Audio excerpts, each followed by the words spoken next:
اور جو لوگ اعتکاف نہ کر سکیں وہ بھی اپنے وقت کا کچھ حصہ سارے کاموں کو چھوڑ کر کسی ایک گوشے میں، گھر کے سب سے اندر والے گوشے میں اللہ کو بیٹھ کر کچھ نہ کچھ وقت ضرور گزاریں. یہ سب کچھ چھوڑ کر اللہ کی طرف متوجہ ہونا جو ہے اس کے اپنے فائدے ہیں اور یہ انسان کی ضرورت ہوتی. اگر مکمل 10 دن کا اعتکاف کرنا نہ ملے تو آپ آخری 3 دن بیٹھ جائیے، لیکن وہ مسنون اعتکاف نہیں ہوگا. اگر وہ نہ ہو تو آخری 1 دن بیٹھ جائیے، اگر 1 دن نہیں تو چند گھنٹے کے لیے بیٹھ جائیے، لیکن کچھ وقت تنہائی میں ضرور گزاریے، عبادت کی حالت میں، روزے کے ساتھ. اب یہاں جو آپ کے ذہن میں سوال آ رہا ہوگا کہ عورتیں کہاں اعتکاف کریں، مسجد میں کریں کہ گھر میں کریں؟ تو بات یہ ہے کہ اعتکاف تو مسجد ہی میں ہے، لیکن اگر کسی مسجد میں یا قریب میں کوئی ایسی جگہ ہے ہی نہیں، یعنی مسجد میں تو عموماً بعض اوقات عورتوں کی نماز پڑھنے کی جگہ نہیں، تو اعتکاف کی جگہ کہاں ہوگی؟ تو ایسی صورت میں پھر انسان بالکل نیکی سے محروم نہ رہے، گھر میں بیٹھ جائے جہاں اس نے اپنی نماز کی جگہ گھر میں بنائی ہوئی ہے. لیکن اصل اعتکاف جو مسنون ہے وہ جامع مسجد میں ہی ہوتا ہے، گھر کی مسجد میں یا اس میں نہیں ہوتا.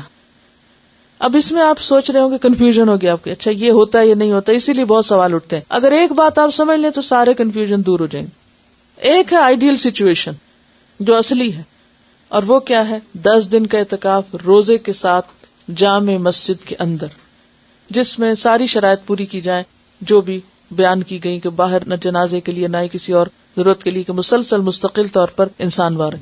دوسری صورت یہ ہے کہ وہ کرنے کی، یعنی اس اعلیٰ درجے کی نیکی کی تو یا ہمت نہیں یا چانسز نہیں یا کوئی چوائس ہی نہیں یا کوئی فیسلٹی نہیں، تو اس صورت میں آپ کیا کریں؟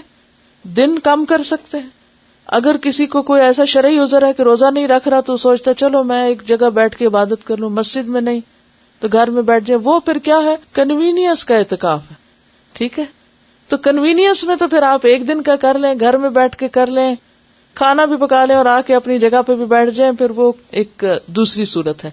تو اس فرق کو اگر آپ پہچان جائیں تو سارے مسئلے حل ہو جائیں گے.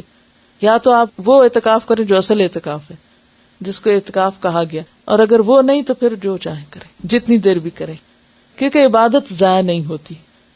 یعنی یہ گھنٹے جو چند گھنٹوں یا رات کا ہوگا، یہ ضروری نہیں ہے کہ آپ عصر کے وقت کریں یا صبح کے وقت کریں، جب بھی موقع ہو. اصل میں فائدہ اس کا کیا ہے؟ یکسوئی سے عبادت کرنا، یہ اصل مقصد ہے.